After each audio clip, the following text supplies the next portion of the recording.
Our last sit-down discussion today will return to a theme that was raised at the very beginning of the day, climate and migration. For that, we're going to bring together Kira Vinke, who is head of the Center for Climate and Foreign Relations at the German Council on Foreign Relations, Stephen Chu, who you've already met, and as moderator, Owen Gaffney, Chief Impact Officer at Nobel Prize Outreach. To start things off, Kira Vinke is going to give a short talk on that theme of climate and migration.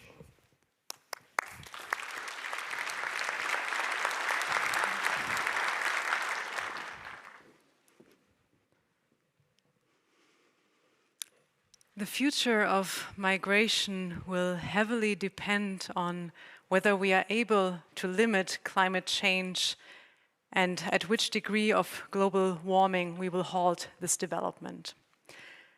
My talk today will be about the complex relationship between climate change and migration.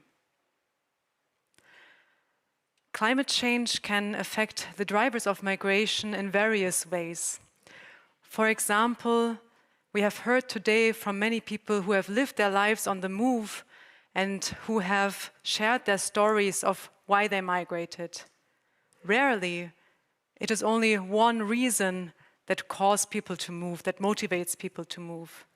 Rather, there are different drivers of migration, political, social, environmental, demographic drivers, and all of these drivers can be influenced by climate change. Moreover, the migration decision is one that is done by an individual or a household and that can be constrained, for example, by financial assets or by gender, by the roles that people inhabit in their households. Even in the face of great danger, some people may choose to stay rather than move. So it is clear that there is a great diversity of movements occurring in the context of climate change, and that there is a spectrum between voluntary and forced movements, early planned movements, and reactive movements. And also outcomes of these movements can vary greatly, from adaptive migration to really maladaptive migration, poverty spirals that occur and that trap people in poverty for years to come. I have done field research in Burkina Faso, in the Central Pacific on the Marshall Islands, and also in the south of Asia, in Bangladesh and India. And of course, the migrations that are happening across these different locations is very diverse. However, I have seen in many places that the governance structures and the social security systems don't really enable people to use migration as an effective adaptation strategy. Rather, they are often entrapped in poverty after moving, maybe also because their skills don't match the labor markets of their destinations. You can see here a quote of one of the people I interviewed in the south of Bangladesh that has moved, a person that has moved from a tropical cyclones from a rural area into urban poverty settlements. And this person says, we can only survive here. We were better in the village when we had our own land. Now we are like beggars. These movements are part of climate injustice, especially the forced movements, because the people who are on the move and the countries from which they are from have not really contributed to global carbon dioxide emissions and therefore had not contributed to global climate change. Yet, if they are forcibly moved, they are faced with the protection gap. Most people move internally. They are moving within their own countries after being affected by climate change. And they are the so-called guiding principles on internal displacement. However, these guiding principles are non-binding and often not sufficiently implemented. On the cross-border movements, the cornerstone of protection is the Geneva Refugee Convention. And this convention is not covering for people who are moving in the context of climate change. So there is this great protection gap. In this graph, you can see the population distribution in the climate crisis. In the year 2022, there were almost 32 million people, internal displacements because of weather-related phenomena. This is happening at only a little bit more than 1 degree of global mean temperature increase. Not all of these movements are attributable to climatic changes, but we know that the frequency and intensity of extreme events is increasing. The World Bank has done an assessment looking into the middle of the century, looking at internal movements, and in the context of climatic changes, in particular slow onset climatic changes. And here you can see that the number of people moving will greatly depend also on how ambitious our emissions reductions are and how far global warming will go until then. So you can see on the graph that in the middle of the century, if we limit global warming to well below 2 degrees, we'll have around 80 million people on the move because of climatic changes. And if we go into a more pessimistic scenario, this is the bubble above, it will be around 170 million people on the move in a business as usual scenario where we burn more and more fossil fuels. On the upper right-hand side of this graph, you can see not a migration number, but the number of people who will live outside of the human climate niche in case of a high emissions scenario. So right now there are ideal climatic conditions where most of the economic activities are located and where most people live.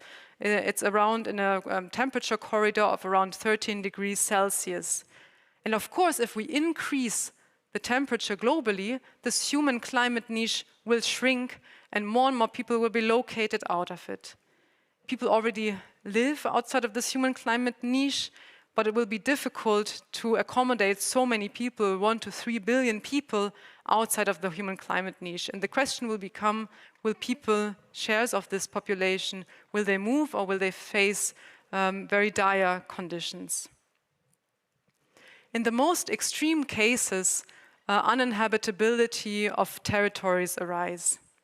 For example, through the frequency of extreme events, you can imagine very frequent, intense tropical cyclones occurring, or because of physiological thresholds, heat thresholds, or because of security implications, or because of territorial loss, sea level rise. That this is a very pressing issue has been also reflected in the recent agreement between Tuvalu and Australia, Tuvalu being a small island nation threatened by sea level rise. And this agreement has allowed Tuvaluans to migrate in the future to Australia because of the changes in the climate. I've just returned from the international climate negotiations in Dubai, and there climate migration is also a topic in the context of losses and damages, a fund that is currently being negotiated. Migration can be a way to avoid further losses and damages. It can be an act of liberation from danger, from persecution maybe, but also from climate change. It may be a collective act of hope. How dull would our lives be without migration? And how strange it is that the green sea turtle may move from Hawaii to Brazil without constraint, and no one would think about constraining it, but that we cannot allow this freedom for our own species. Thank you.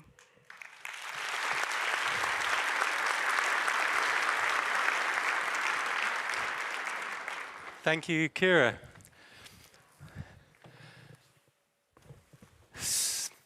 And welcome, Stephen. So, Kira, you mentioned at the end that you've just come back from Dubai and to the COP28 and the climate negotiations. How do you think politicians are perceiving the scale of the threat that you're showing here today, where we're not just potentially not talking about hundreds of millions, but billions of people being affected this century? I mean, I have two answers to this. Of course, one way, migration will be one way to overcome the dangers of climate change. But of course, if we go into the higher warming scenarios, we see that more people will be on the move. So, because you mentioned this threat terminology, which I often encounter, and I think we need both perspectives. How do politicians engage with this topic? I think with some hesitancy. Because already there's a lot of criminalization of migration happening. There's a lot of scapegoating of migrants happening. And there's hesitancy to provide for new groups of people, for example, people who move in the context of climate change, liberty to move. Rather more, as we just heard in the last talk, we hear about more constraints on movements. Okay, and I guess one big thing from the COP negotiations that's quite positive is this loss and damage. How is migration integrated into that? It's not yet clear because the text is not fully agreed until the negotiations are formally closed. But there have been some at least placeholders in the text that allude to also migrants, refugees, whether they are moving in the context of climate change or whether they are moving for other reasons, that they should be considered in this loss and damage fund, because also refugees who move from for other reasons, they're very much affected by climate change, because a lot of the refugee camps are very prone to natural disasters. The settlements themselves are not very robust, so people are really suffering. And often also these people are marginalized, as we have kind of heard also today, by their own governments. So it's very important if the international community sets up such a funding instruments, that actually people who are marginalized by their governments can also have access to these types of funding. And Stephen, what are your reflections on Kira's talk and climate and migration and this issue?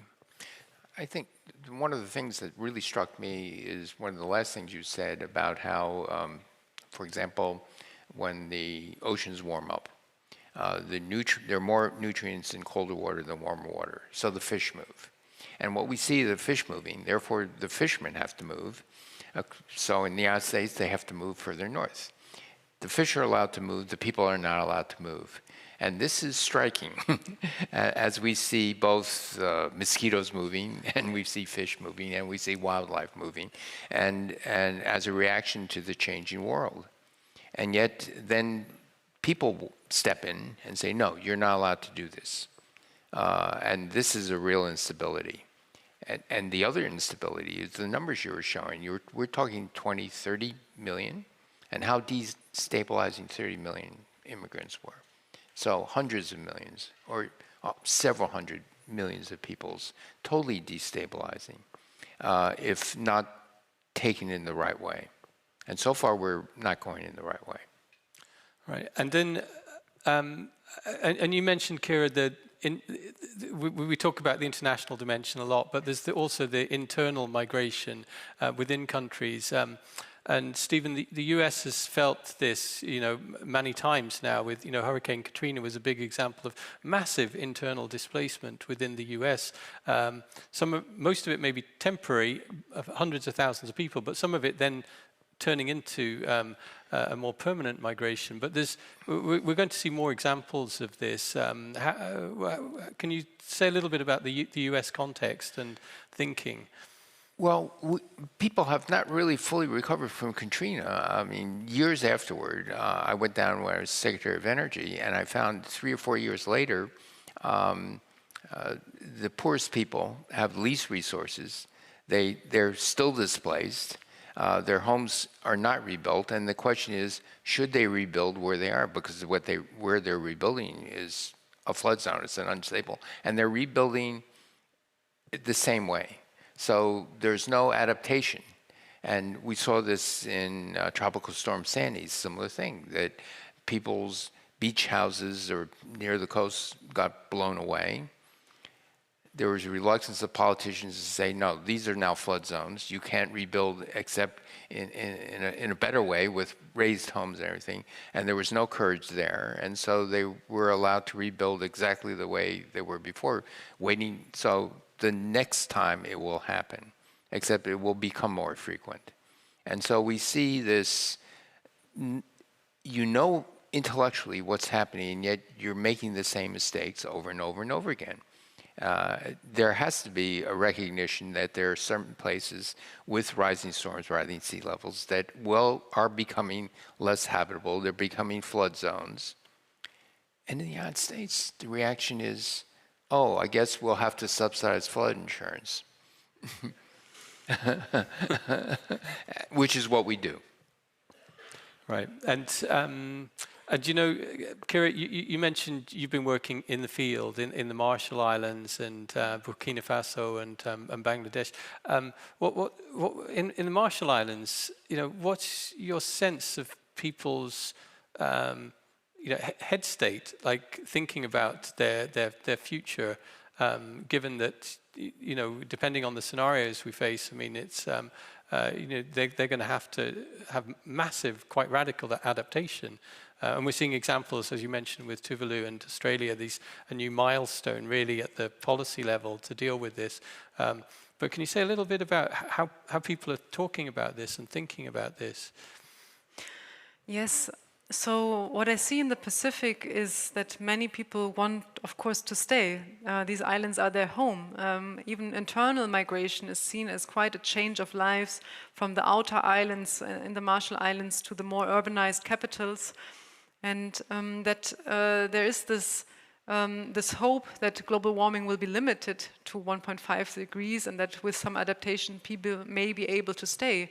At the same time, and I think this was also the thinking that led to the decision between Tuvalu and Australia, there is this realization that the international community is not protecting these states because they're completely dependent on, for example, the G20 industrialized countries that are responsible for 80% of global emissions and therefore hold the responsibility to reduce these emissions for a limit of global warming that would allow people to continue living there and continue living their traditions, etc.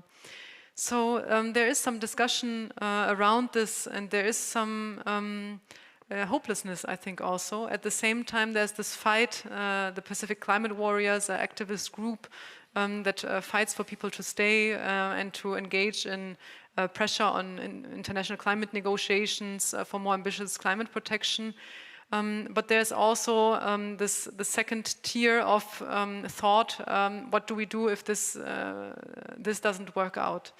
And this is why I think these agreements are quite important. On the Marshall Islands, there's the additional layer that the United States has a specific military relationship with the Marshall Islands because they tested their nuclear bombs on the Bikini Atoll.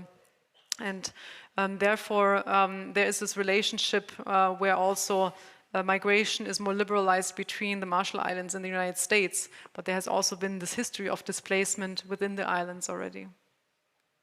Okay.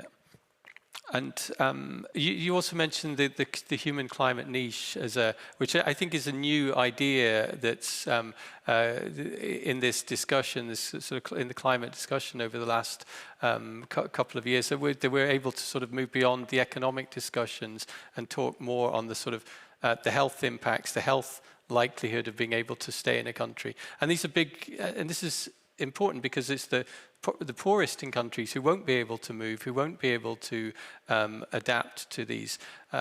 So have you sort of any reflections on that, on the sort of economic dynamics of moving from these regions? Well, let me start by saying it's hard to try to formally parse out many of the instabilities. Most of the migrations of the past were, I would say, political migrations, autocratic governments coming in. I'm thinking of Germany, Italy. I'm thinking of when the communists took over in China, there were many intellectuals, including members of my family, my father's parents, mother's parents. They had to leave. They would be killed. Now, suddenly, we're seeing something different. And it's not storms and rising sea levels. It's the combination of stress and the local agriculture. And once you have stresses and starting to be a breakdown of societal rules, in Central America, gangs take over, the police are no longer in charge, then you have all these instabilities. The stresses of climate change, especially in water, agriculture, use of that nature, becomes a stress on society, and then people get desperate. The idea that people willingly want to move, they don't want to move. We had a session about how wonderful it was for scientists to be able to go in different countries. That is all true. But the other flip side is we have international students.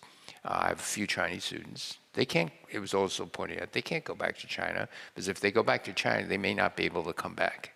And so their families are back there, and they're being cut off. The same way in the coldest of the Cold War period, Iron Curtains come down and families are just split and communication completely stops.